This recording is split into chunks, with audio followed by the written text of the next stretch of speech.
Bago dahil sa ito ay kinakailangan tayo na magtulong-tulong, napaunlarin ang mahal nating bayan.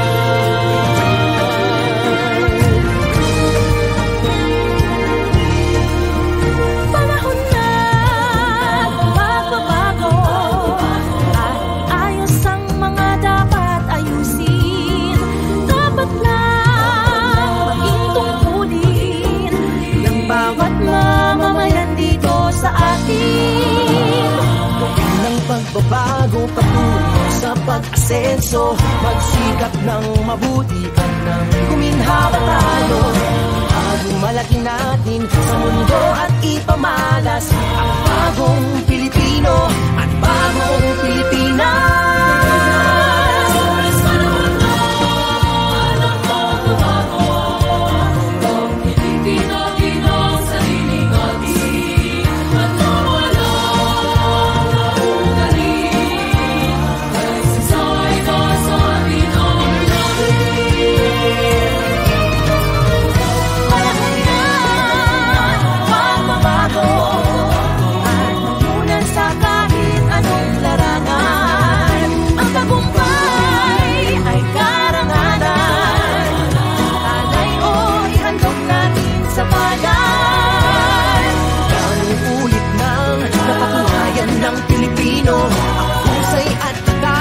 Kagandahan at talento, makipagpaligsahan kahit anong oras.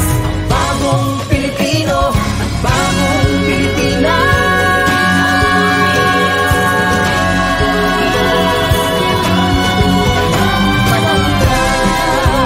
Pagbabago, buhay natin ay gawing maaliwalas. Marami ang magandang bukas, ng bagong Pilipinas.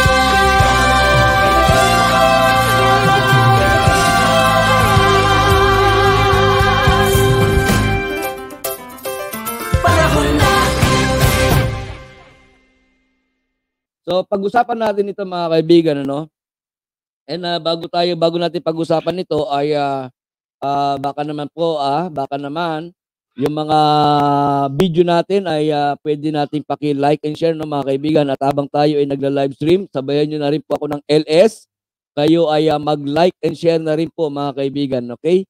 So puntahan natin itong ating content ngayon, no, mga kaibigan. Again, ay magandang araw po sa ating lahat at sana ay lagi kayo nasa mabuting kalagayan. And pag-usapan natin itong ating content ngayon. Silang magagaling, iwas pusoy, may utang na loob. Kung maalala ninyo mga kaibigan, bago natin na ituloy itong discussion natin, ay kahapon din doon sa statement nitong si Kibuloy, di ba? Meron siya nabanggit doon na mga walang utang na loob, di ba? Yung mga walang utang na loob, yung mga tinulungan daw niya, di ba? Pagkatapos daw ngayon ay siya pa daw yung kumbaga ay tinitira ngayon at sinisiraan, di ba? Pero mga kaibigan, pag-usapan natin yun naman mga politiko na mga magagaling, di ba? Kaya nga kung makikita ninyo yung ating thumbnail, di ba? Yan ang ating thumbnail at lahat ng yan ay mga politiko. No, mga kaibigan? At lahat ng yan, mga kaibigan, lahat ng yan ay kasama po dito sa para mas maganda, no, mga kaibigan, ipapakita natin yung ating mga lahat ng mga politiko na nariyan sa thumbnail, no, mga kaibigan, baka naman mag-iyakan, no?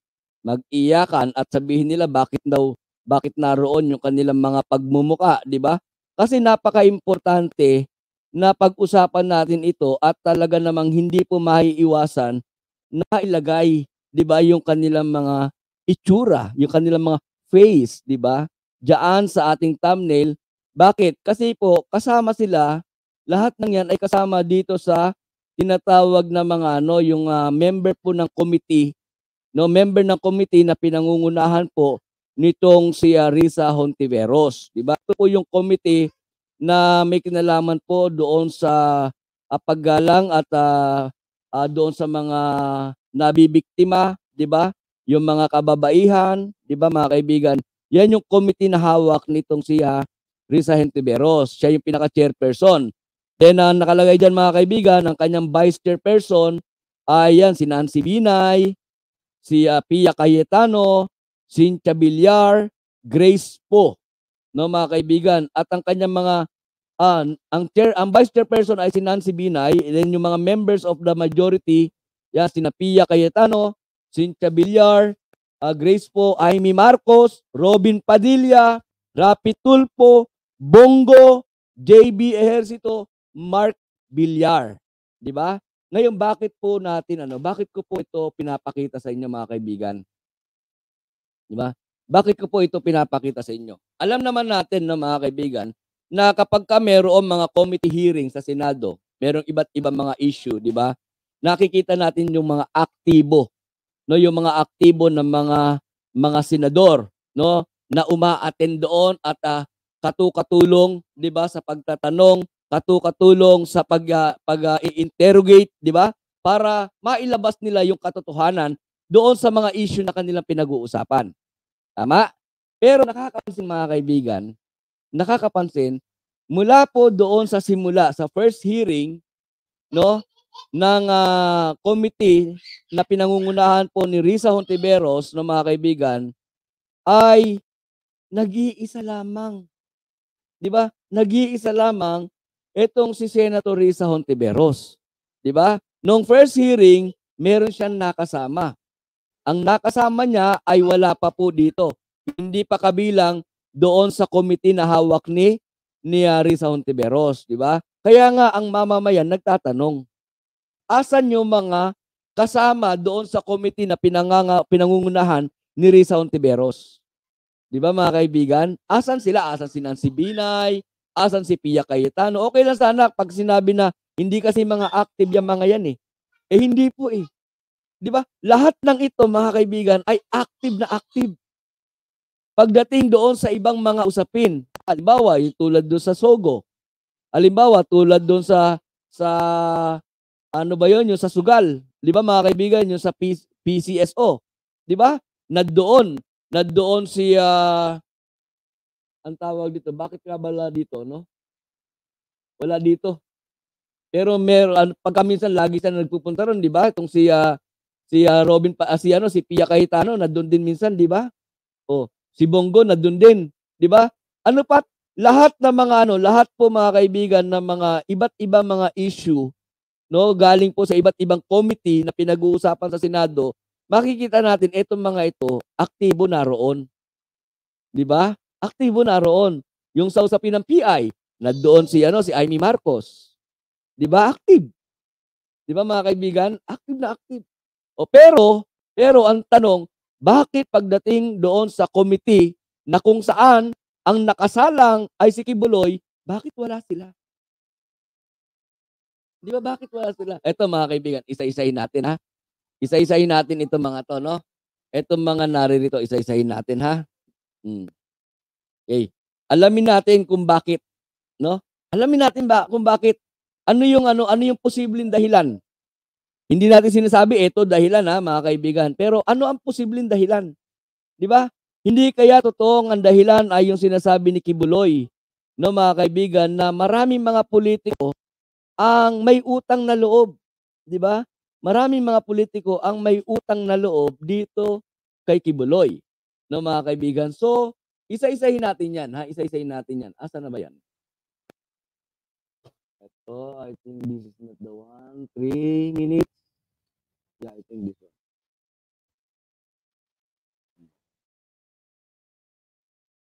Ito mga kaibigan, unahin natin.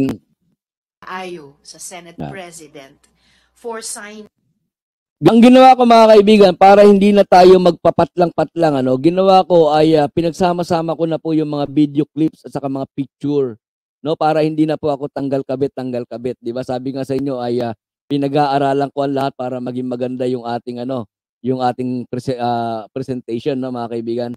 So ito yung hearing po noong February 19, no, mga kaibigan. Pakinggan natin. The subpoena against Apollo Quiboloy.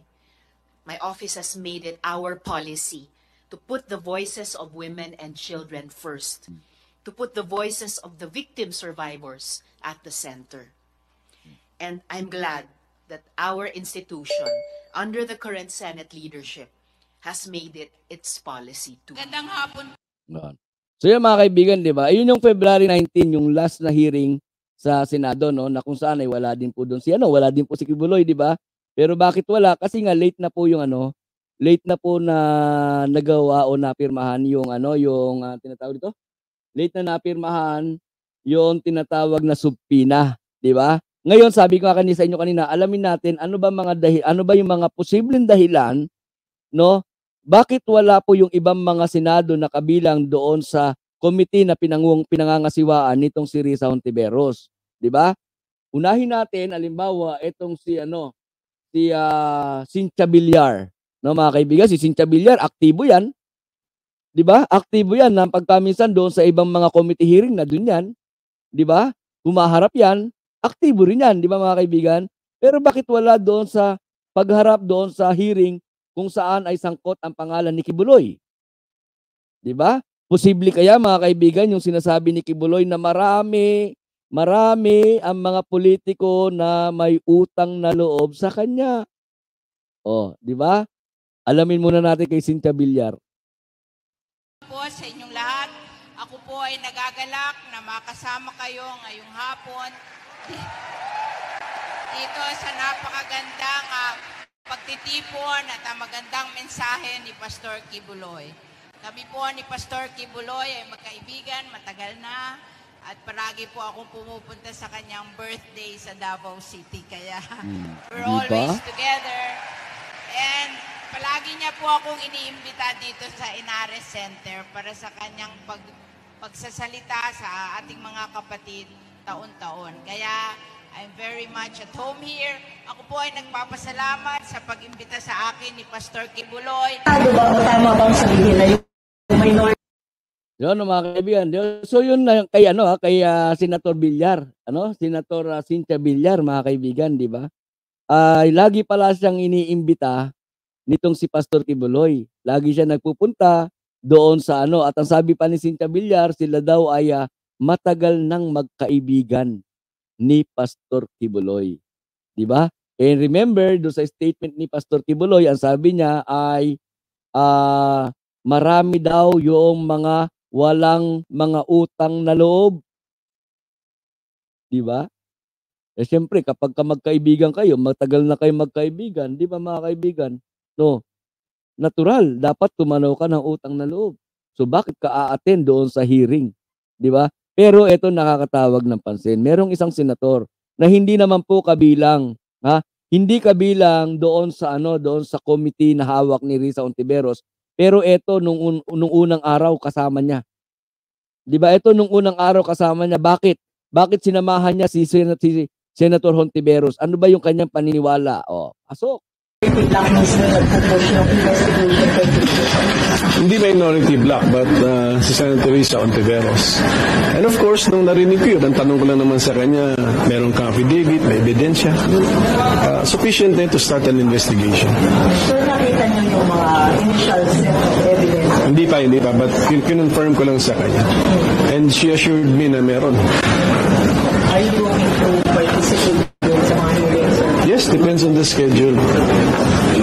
Pero supportive po kayo sa investigation, sir? Sa call to investigate? Yes, kasi yung sa Socorro na link yun sa in aid of legislation. For as long as it's in aid of legislation, it's not about solving a crime. Kasi mahirapan kami yun if we are to solve the crime. Di ba mga kaibigan? Buti pa yung isang senator na hindi kasama doon sa committee na hawak ni Risa Hontiveros, di ba?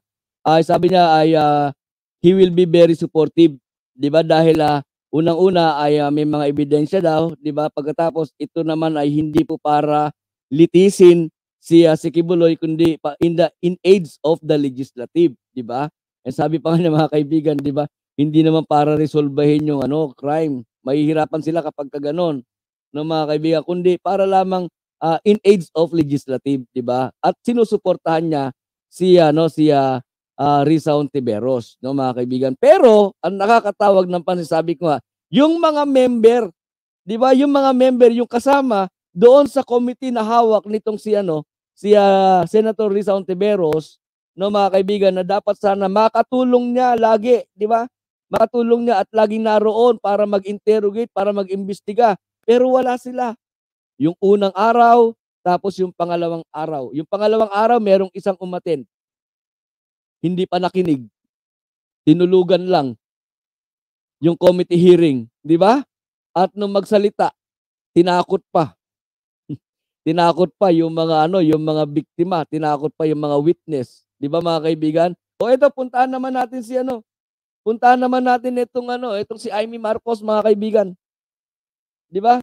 Ito kaya posible kaya nilang mapa-attend to o mapaharap nila ito sa committee hearing?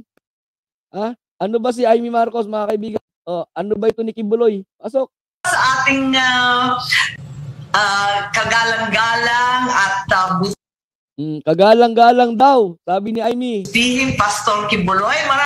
Butihing pastor, sabi ni Amy. Maraming salamat sa inyong suporta, lalo na sa lahat ng SMNI, sa Children of God, sa lahat ng ating mga foundation at mabuting gawain. Maraming salamat sa inyong suporta. Sana tuloy-tuloy magtulungan tayo para sa mahihirap at mga marginalized sectors na pare-pareho tayong tinututukan, ang SMNI at pati na rin ang aming pamilya. Maraming salamat sa inyong walang humpay na pagtatangkilik at suporta. Di ba? Kahit si Amy Marcos, mga kaibigan, ay nagpasalamat kay Kibuloy dahil daw sa sinusuportahan daw ni Kibuloy, no, itong si Amy Marcos. So, ano yun, mga kaibigan? Utang na loob. Di ba? Utang na loob. Ngayon, mga kaibigan, ito yung isa. Ito yung isa na umattend nung last hearing. Di ba? Nag-iisa siyang umattend ng last hearing, hindi pa siya nakinig, kumbaga hindi siya nag-focus doon sa committee hearing. Ang sabi nga niya, makikinig lang ako.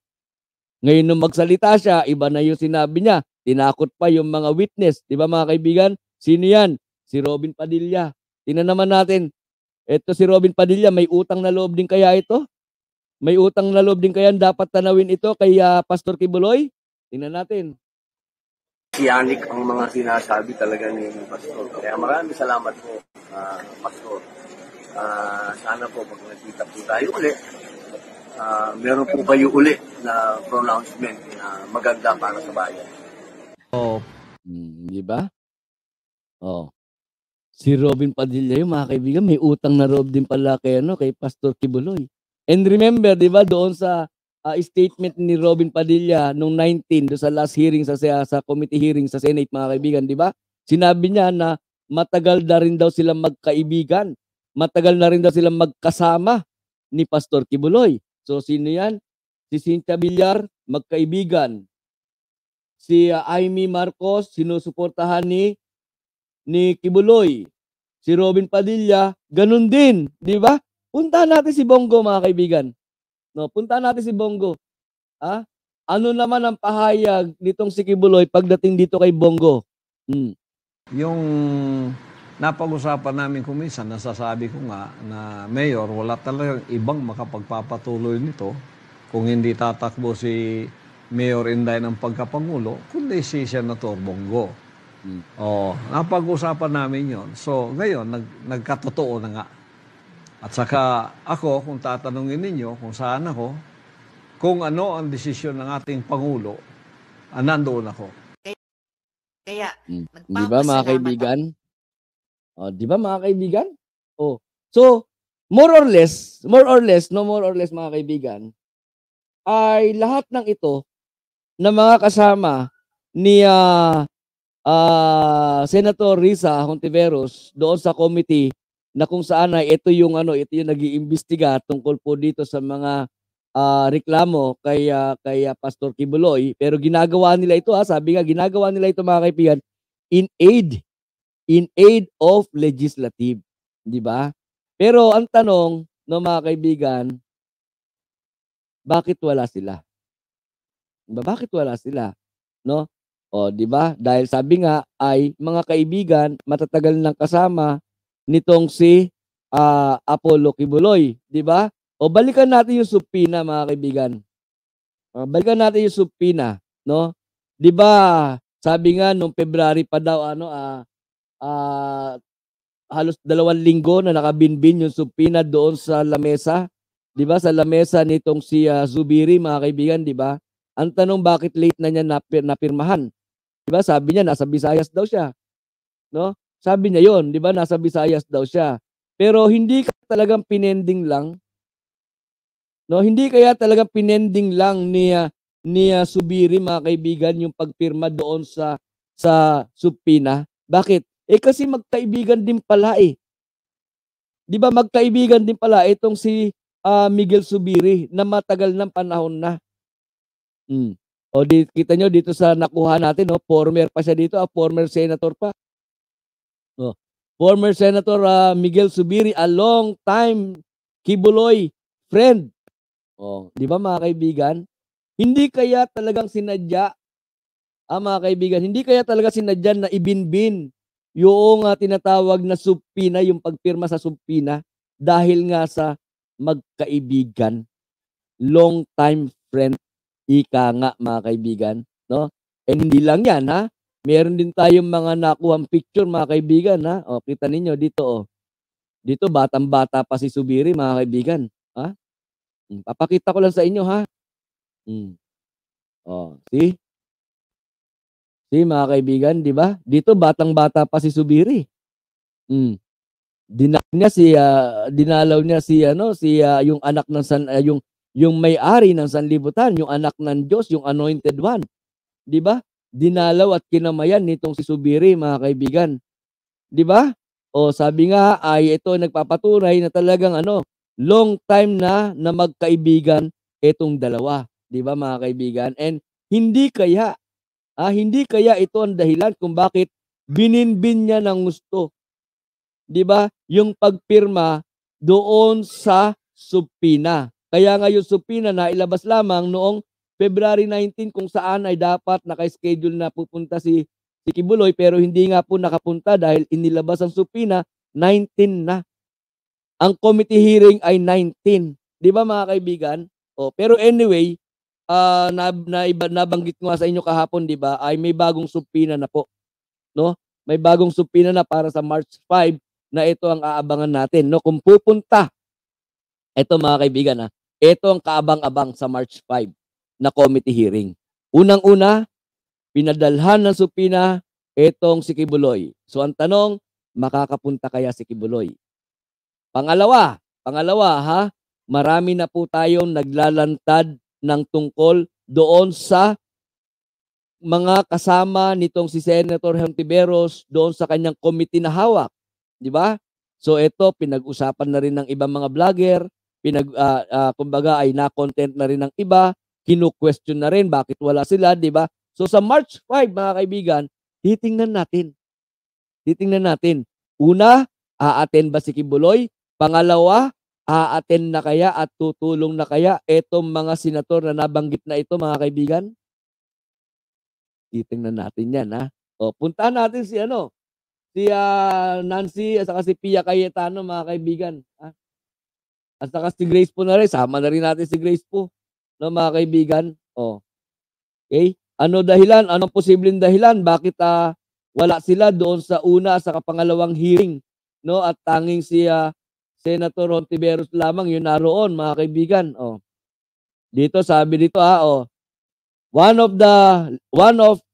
top of the list was former Senator Miguel Zubiri, a longtime Kibuloy friend, followed by re-electionist Loren Legarda, Francis Chis Escudero, Liberal Party contender Paulo Benigno Bam Aquino Jr., Cynthia Villar, Grace Po, Juan Edgardo Angara, and Joseph Victor JB Ejercito, and Nancy Binay, no mga kaibigan. O, ibig sabihin, no, lahat ito ay malalapit po. Di ba? Ayan, nandiyan na, nabanggit na si JB Ejercito. Nandiyan na rin si Grace po. Nandiyan na rin si Nancy Binay, mga kaibigan. Di ba? Lahat ng ito ay malalapit po kay Kibuloy. No, mga kaibigan. So, ano ang aasahan natin? Di ba? Ano ang aasahan natin, mga kaibigan? A-attend kaya itong mga ito? Di ba? Gaano ba sila ka-close? Etong mga senator na ito, gaano ba sila ka-close kay Kibuloy, mga kaibigan, no? Ito, I think, if I'm not mistaken, no, mga kaibigan, ay ito ay pinost po bilang parang pasasalamat ata doon sa mga umattend, no? Umattend at nakiisa doon sa birthday dati ni si Kibuloy, mga kaibigan. Yan, no, FPRRD, other prominent personalities join Pastor Apollo Kibuloy. O, di ba? O, on his birthday. O, sino yung mga nadyan, nakabilog, no? Ayan, nakabilog po si Mark Villar. O, nadyan din si Bato. O, nadyan si Robin. Si mga kaibigan, di ba? So, ang tanong natin, mga kaibigan, ngayon at nakita natin, di ba?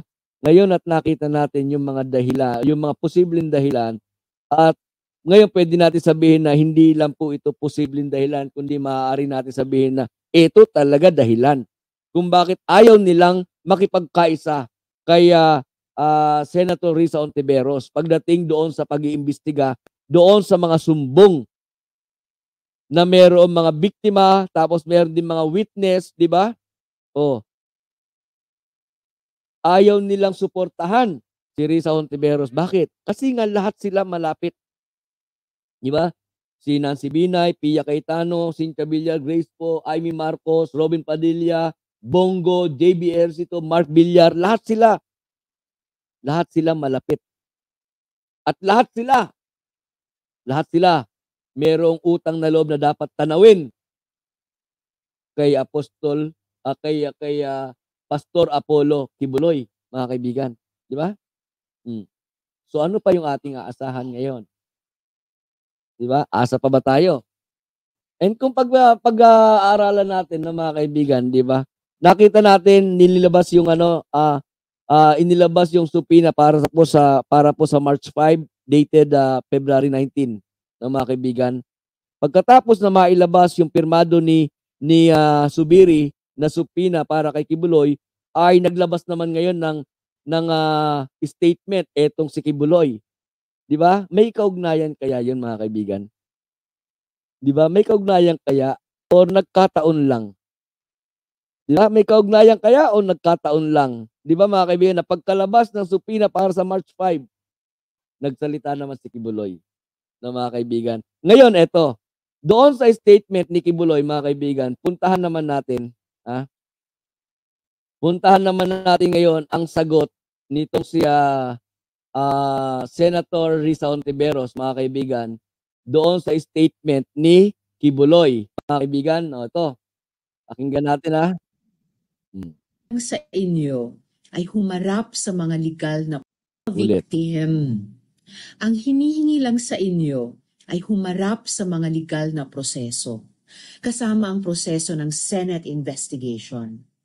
Huwag niyo pong dalhin sa lengguwahe ng patayan, kahit yan ang nakasanayan niyo. Di ba? Mga kaibigan, ang sabi ni Senator Hontiveros, no, huwag kang pabiktim.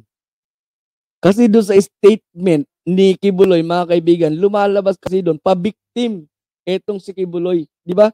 Sa dulo ng kanyang statement, meron pa siyang paiyak-iyak. Ewan natin kung talagang umiiyak. O drama lang din yung pag-iyak niya. Di ba? Kaya nga siguro hindi siya naglabas ng kanyang face. Di ba? Hindi siya naglabas ng maladindong Dantes na kanyang itsura. Di ba?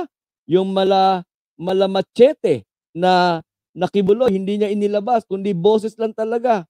Di ba, mga kaibigan?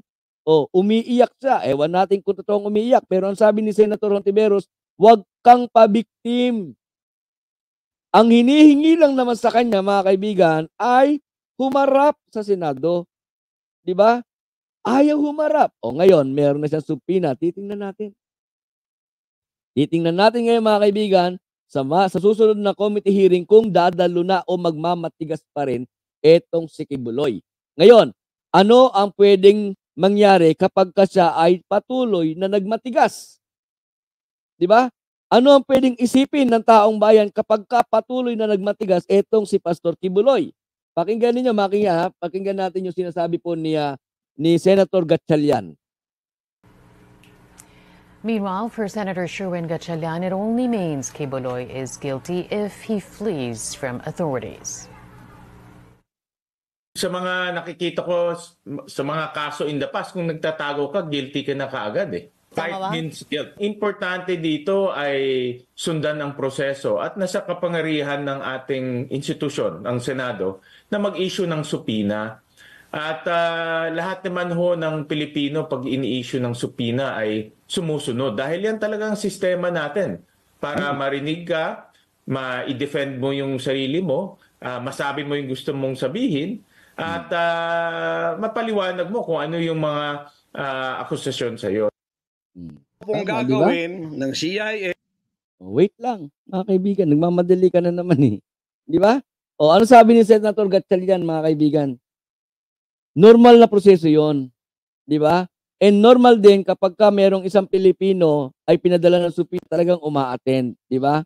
Ano ang kinakailangan niya gawin kapag umattend siya? Doon sa kung saan siya pinasubpoena, di ba? Para marinig yung panig niya. Para madepensahan niya yung kanyang sarili. Malaman kung totoo o hindi yung mga akusasyon sa kanya, di ba? Pero bakit ayaw gawin yun ni Bakit ayaw yung gawin nitong si Pastor Kibuloy? Di ba, mga kaibigan? Ano dahilan? Hindi kaya totoo yung sinasabi ni Senator Gatchalian, kapag hindi ka dumalo, pagpilit ka pa rin tumatakbo, pagpilit mong tinatakasan, guilty ka. Di ba? Guilty ka. Di ba? Kasi ang ginagawa nitong si Kibuloy, puro scapegoat, puro pagdadahilan, mga kaibigan. Di ba? Sabi ni Senator Hontiveros, wag mo kaming daanin doon sa lengguwahe ng patayan na kung saan dyan ka mahusay. Di ba? Tingnan natin, mga kaibigan. Tingnan natin. Ng FBI, ng US Embassy at State Department, kasabwat ng ating gobyerno, ng Pangulong Marcos at ng First Lady at kung sino pa man ang nasa gobyerno, ako ay rendition ng kanilang gagawin. Ang rendition, ang ibig sabihin po, anumang oras pwede lang pasukin ang aking compound at ako ay kidnapin. It's not only rendition but also elimination. If it is possible, pwede nila akong i-assassinate. Di ba, mga kaibigan? Ano ang sabi nitong si Kibuloy, mga kaibigan, no? Ang kanilang raw ginagawa ay rendition. And how he defined the rendition? Di ba? Ang rendition para kay Kibuloy ay sapilitan. Sapilitan na papasok doon sa kanyang teritoryo, di ba? Sapilitan na kukunin siya. Sapilitan na kung di siya makuha sa sapilitan ay i-eliminate siya or i-assassinate siya. Yun ang para kay Kibuloy ay kahulugan ng rendition. Pero ano po ba ang kahulugan ng rendition? Ang rendition po ay pagsuko. Di ba? So, dahil siguro sa may subpoena na, natataranta na itong si Kibuloy, mga kaibigan, akala niya yung salitang rendition, papatayin na siya. I-assassinate na siya. I-terminate na siya. I-eliminate na siya. Di ba, mga kaibigan? Yun yung sinasabi ni Senator Hontiveros na lengguwahe, no? Lengguwahe nitong si Kibuloy. Lengguwahe ng patayan. Di ba? Kaya para para ilibre yung kanyang sarili at ilabas na siya ay natatakot, di ba? Ginagamit niya yung salita na i-eliminate siya. Sa pilitan siyang papasukin, i-assassinate siya. Paawa effect.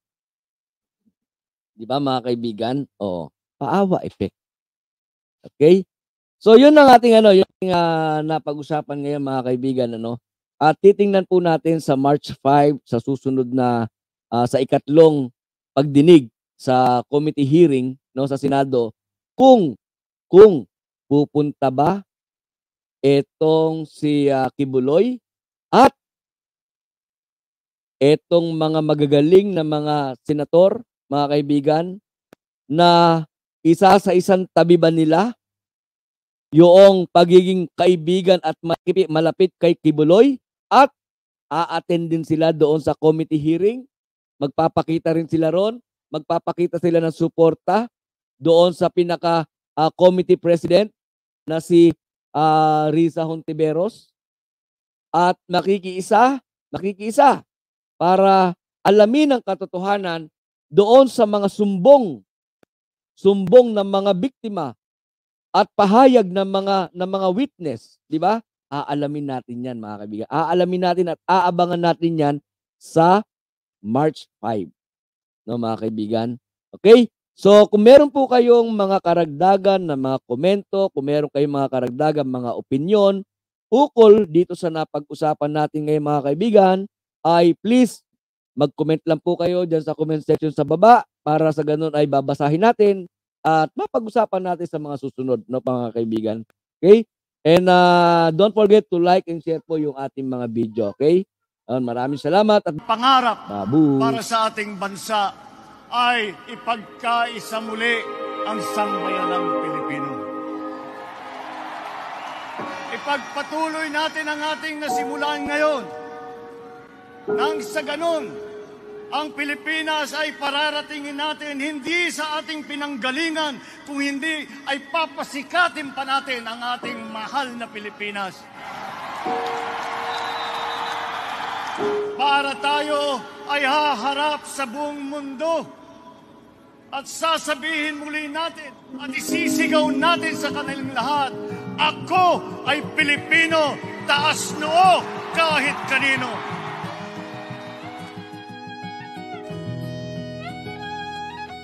Minsan